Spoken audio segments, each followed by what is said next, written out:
வணக்கம் students. Next நம்ம பார்க்க போகிறது evolution of operating system. OS எப்படி எவல்யூட் ஆகிருக்கு ஸ்டெப் பை ஸ்டெப்பாக பார்க்கலாம். First serial processing. ஸோ முன்னாடி இருக்கிற கம்ப்யூட்டர்ஸ்லாம் ஓஎஸ்ன்னு ஒன்று இல்லை, ஓகேங்களா. இப்போது ஏதாவது ஒரு எரர் ப்ரோக்ராமில் வந்துருச்சுன்னா, ஒரு ப்ரோக்ராம் எரர் வந்துருச்சுன்னா அந்த எரரை எப்படி சொல்லும்னா லைட் மூலிமா பிளிங்க் ஆகும். அதை வச்சு தான் ஸ்டார்டிங்கில் நம்மளுக்கு எரர் வந்திருக்குன்னு தெரிய வரும். இப்போ ஒரு ப்ரோக்ராம் நார்மலாக கம்ப்ளீட் ஆகணும்னா, ஒரு டாஸ்க் கம்ப்ளீட் பண்ணி முடிச்சிச்சுன்னா அது அவுட்புட் மானிட்டரில் காட்டாது, பிரிண்டரில் காட்டும். இதுதான் சீரியல் ப்ராசஸிங் ஸ்டார்டிங்கில் நடந்தது. Next simple batch system. ஸ்டார்டிங்கில் கம்ப்யூட்டர்ஸ்லாம் ரொம்ப விலை உயர்ந்ததாக இருக்கும். இப்போது யூட்டிலைசேஷனை அதிகப்படுத்தணும். அப்போ தான் இந்த பேட்ச் ஓஎஸ்னு ஒன்று டெவலப் பண்ணாங்க. யூட்டிலைசேஷன் அப்படின்னா என்னதுன்னா, நம்ம சிபியூ டைமிங், சிபியூ மெமரி இதெல்லாம் யூஸ் பண்ணுறோம் இல்லையா, அதுதான் யூட்டிலைசேஷன். இதோட தேவை அதிகமாக நம்மளுக்கு தேவைப்படும். ஸோ அதனால் பேட்ச் ஓஎஸை டெவலப் பண்ணாங்க. ஸோ அதில் ஒரு முக்கியமான கான்செப்ட் தான் மானிட்டர். இந்த சாஃப்ட்வேருக்கும் அந்த ஹார்ட்வேருக்கும், அதாவது டாஸ்க்கு பண்ணுறது இல்லையா, அந்த டாஸ்க்கு சாஃப்ட்வேர் தான் டாஸ்க் பண்ண போது. ஸோ சாஃப்ட்வேர் டாஸ்க்கு, அப்புறம் ஹார்ட்வேர், இந்த டாஸ்க்குக்கும் ஹார்ட்வேருக்கும் இடையில் கண்ட்ரோல் பண்ணுறது யாருன்னா இந்த மானிட்டர் தான். அது ஒரு குட்டி சாஃப்ட்வேர், அதான் மானிட்டர்னு சொல்லுவோம். இதுதான் சிம்பிள் பேட்ச் சிஸ்டத்தில் படித்தோம். Next multi programmed batch system. இப்போது ஒரு ஜாப் அதாவது ஒரு டாஸ்க் வெயிட் பண்ணுது இன்புட் அவுட்புட் ப்ராசஸருக்காக. ஒரு இன்புட் அவுட்புட்டுக்காக வெயிட் பண்ணுது. ப்ராசஸர் என்ன பண்ணும்னா ஸ்விட்ச் பண்ணி விட்டுரும். இப்போது எந்த ஒரு இன்புட் அவுட்புட்டுக்கும் வெயிட்டிங்கில் இல்லைன்னா என்ன பண்ணும், அந்த டாஸ்க்கை ஸ்விட்ச் பண்ணி விட்டுரும் அடுத்ததுக்கு. So when one job needs to wait for input output, the processor can ஸ்விட்ச் to the other job which is likely not waiting for input output. So ஒரு இன்புட் அவுட்புட்காக வெயிட் பண்ணுது ஒரு டாஸ்க்குனா, அப்போ அது வெயிட்டிங்லேயே இருக்கும்போது வேறு ஒரு வேலை நடந்துட்டுருக்குன்னா அதை வெயிட் பண்ண விடாமல், ஸோ அது வேறு ஒரு வேலைக்கு கொடுத்துருது, ஓகேங்களா. அதுதான் இது. Furthermore, we might expand memory to hold 3, 4 or more programs. So இந்த கான்செப்டில் மல்டி ப்ரோக்ராம் பேட்ச் சிஸ்டத்தில் நம்ம நிறைய மெமரி யூஸ் பண்ணிக்கலாம். நிறைய ப்ரோக்ராம்ஸை ஒரே இதில் மெமரியில் ஸ்டோர் பண்ணி வச்சுக்கலாம். எது தேவையோ அதை ஸ்விட்ச் பண்ணி யூஸ் பண்ணிக்கலாம். அதுக்கு பேர் தான் மல்டி ப்ரோக்ராமிங் சொல்லுவோம். Next time sharing system. இது மல்டி ப்ரோக்ராமிங்கோட எக்ஸ்டென்ஷன் வெர்ஷன் தான் இது, டைம் ஷேரிங்.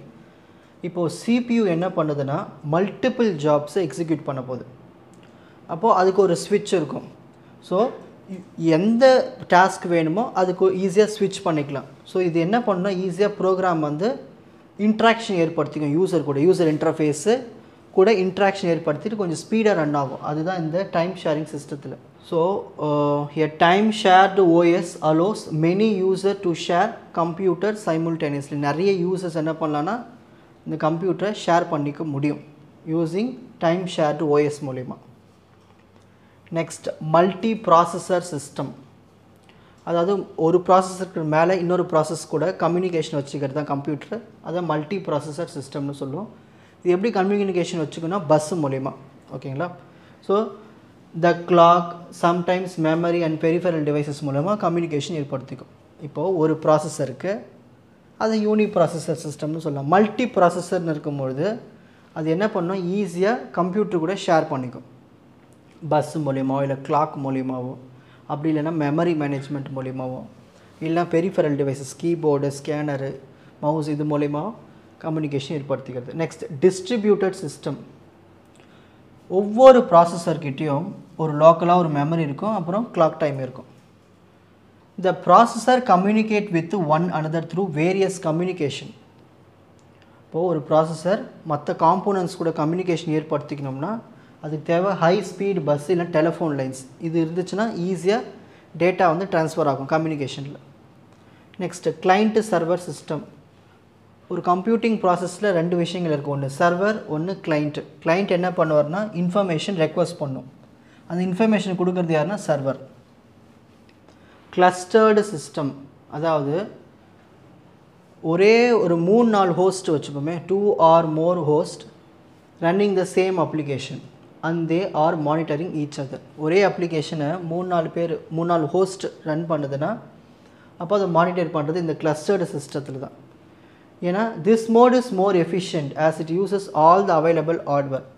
ஸோ எல்லா ஹோஸ்ட் என்ன பண்ணிக்கலாம், ஒரே அப்ளிகேஷன் ரன் பண்ணும்போது அங்கே ஒரு ஹார்ட்வேரை பயன்படுத்திக்க முடியும். ஓகேங்களா, ஒரே இருக்கிற ஹார்ட்வேரை பயன்படுத்திக்கலாம். ஸோ ஈஸியாக யாரை என்ன பண்ணலாம் மானிட்டர் பண்ணலாம். Real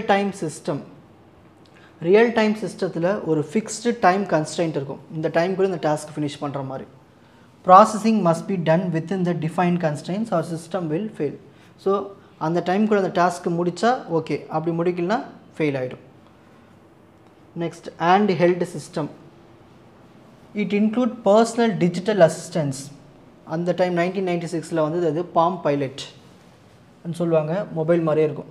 and cellular telephone with connecting to the network such as internet connect பண்ணுறதுக்கு இந்த பாம் பைலட்டும் செல்லுலார் நெட்வொர்க் டெலிஃபோனும் பயன்படுத்தும். அதான் ஹேண்ட் ஹெல்டு சிஸ்டம்னு சொல்லுவோம். இதில் ரொம்ப கம்மியான மெமரி இருக்கும், ப்ராசஸரும் ரொம்ப கம்மி, டிஸ்பிளே ஸ்க்ரீனும் சின்னதாக இருக்கும், ஒரு லிமிட்டட் சைஸில் இருக்கும். இப்படி தான் இந்த ஓஎஸ்னுடைய பரிணாம வளர்ச்சி இருக்குது. இப்போது ஸ்க்ரீன்ஷாட் டைம்.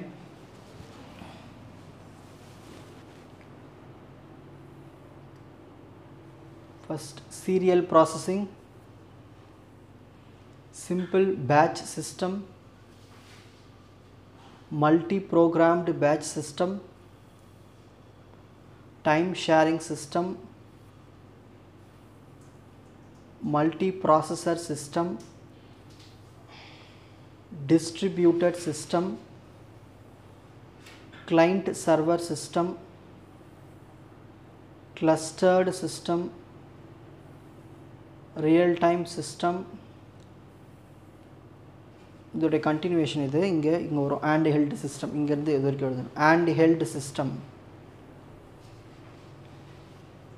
உங்களுக்கு இந்த கண்டென்ட் ஈஸியாக புரிஞ்சிருக்கும்னு நினைக்கிறேன். வாட்ச் அதர் எபிசோட்ஸ் இன் த appropriate playlist. Four G silver academy strength success directive. வணக்கம்.